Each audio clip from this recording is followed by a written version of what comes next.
अब ये जो बात आपने बोली है, मैं इस चीज पर एक यहाँ भारत में, प्रेम कुमार जी और अवधेश जी आपके पास आ रही हूँ।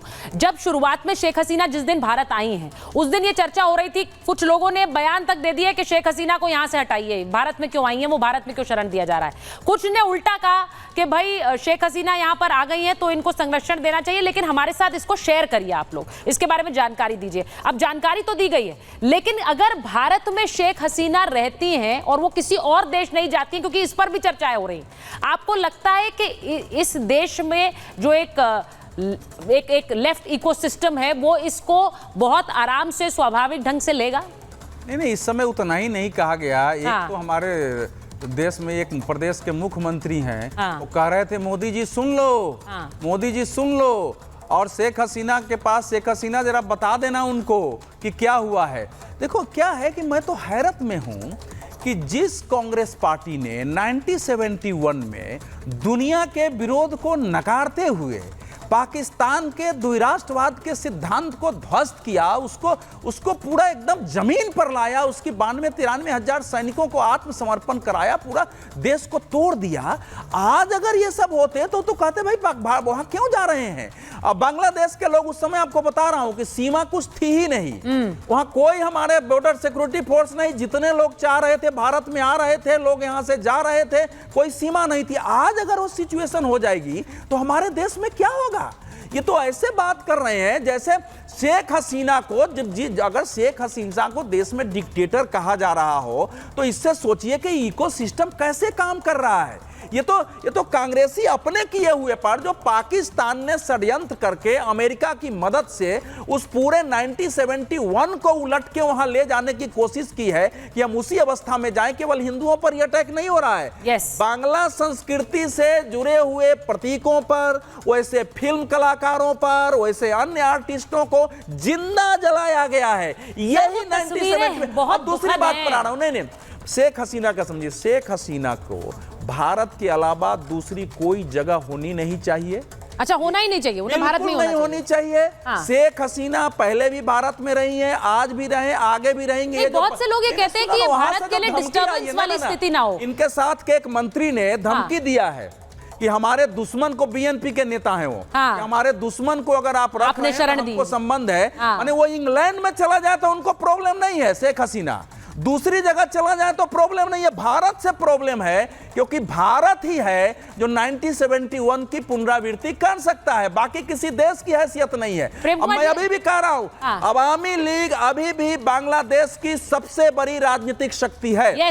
धीरे धीरे शेख हसीना का अवामी लीग के नेताओं से संपर्क, क्या यही डर नहीं है, और वहां पॉलिटिकल मूवमेंट उस देश में अहिंसक तरीके से खड़ा करना, उसमें समय लगेगा। बहुत से लोगों को लगता है कि अगर वो भारत में रहेंगी, घोषणा की आवश्यकता, बहुत से लोगों को लगता है कि अगर वो भारत में रहेंगी तो भारत से रहकर रीग्रुप करना बांग्लादेश में उनके लिए ज्यादा आसान होगा, इसलिए भी भारत में नहीं रहना चाहिए। ये भी एक खबर है। बहरहाल, एक एम्बेसडर वोरा, दुनिया में एक तरफ तो ये चल रहा है जहां पर बांग्लादेश को लेकर एक तख्ता पलट की बात हो रही है, लेकिन दूसरी तरफ आज फ्राइडे, शुक्रवार का दिन है, और ये कई हलकों में इसकी चर्चा चल रही थी कि क्या फ्राइडे के दिन, यानी शुक्रवार के दिन, ईरान एक बड़ा अटैक कर सकता है इजराइल पर।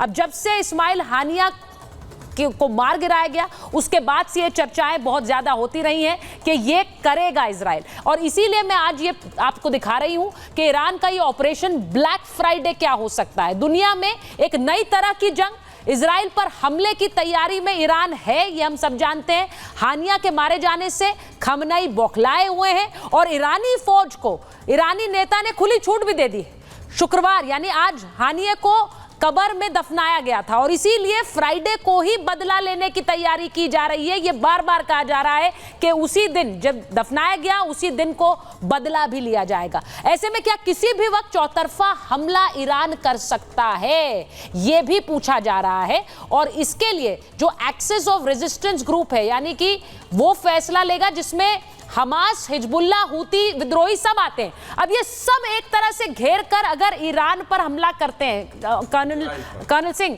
इस पर मुझे पता है आपके सर्कल्स में बहुत चर्चाएं हो रही हैं कि क्या ये बड़ा हमला ईरान करेगा इजराइल पर, आखिरकार जो उसने कहा है, क्या लग रहा है?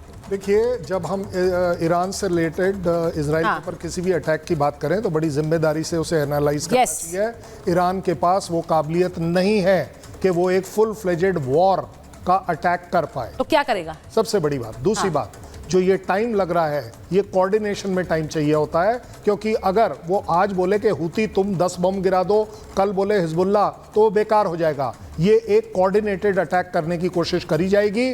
जो मेरा अंदाजा है कि जैसे जैसे 12 तारीख पास आती जा रही है, जो कि इजराइल का मॉर्निंग डे है, तो इसीलिए वो 10 तारीख को होगा, 9 तारीख को होगा, 11 तारीख को होगा। ये आकलन इसीलिए किया जा रहा है कि वो उसको उस समय हर्ट करना चाहता है जब इजराइल ऑलरेडी एक बहुत ही सैड मूड में होगा, क्योंकि उनका फर्स्ट और सेकंड टेम्पल वो 12 और 13 तारीख को गिराया गया था। तो एक तरीके का सेंसेशन भी क्रिएट करना चाहेगा। जो टाइम लग रहा है that is for the coordination. क्योंकि आप देख लीजिएगा, ईरान, हिजबुल्लाह, हुती, हमास, इवन मैं कहता हूं इवन सीरिया बीच में अगर पड़ गया किसी तरह से, ये अटैक चारों तरफ से होगा तभी सक्सेसफुल होगा।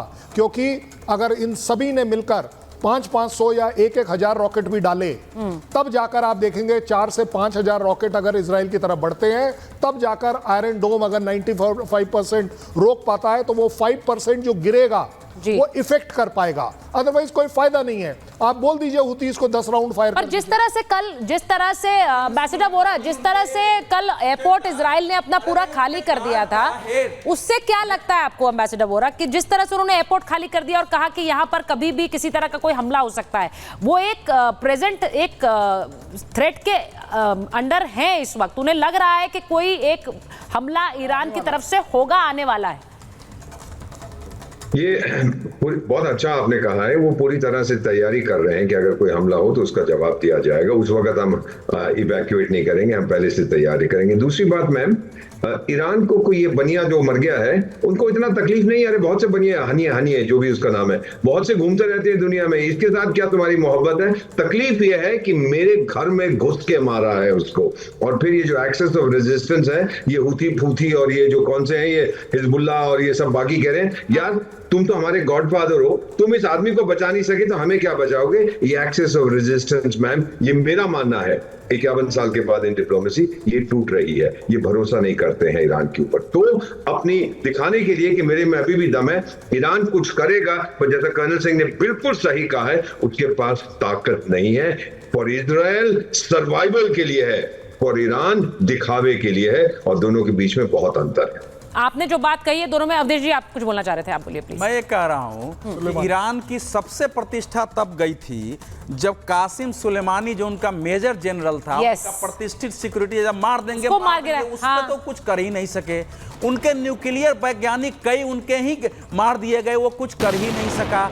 और ये कतर से कोई गया है, उसके लिए वो इजराइल पर हमला करके और करेगा। आपको लग रहा है सिर्फ बातें? और इससे सुनो, इससे डर के अपने दुश्मनों को नहीं छोड़ा जाता है।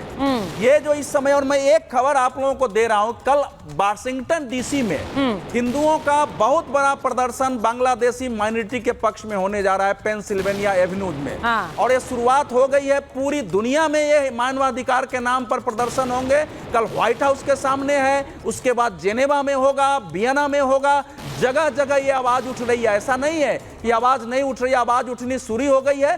जो लोग अभी तक नहीं बोले थे उनको आवाज उठानी पड़ेगी, क्योंकि आज का हिंदू जो है ना, वो 20 साल पहले का हिंदू नहीं है। वो जब अयोध्या में होता है तो लंबी लंबी यात्राएं अमेरिका में निकालता है, अपने पर्व मना रहा है, अपने 15 अगस्त के स्वतंत्रता दिवस पर जुलूस निकालता है, वो एफिल टावर पर जाके भगवा झंडा लगा देता है। तो ये बड़ा दुखद है ये।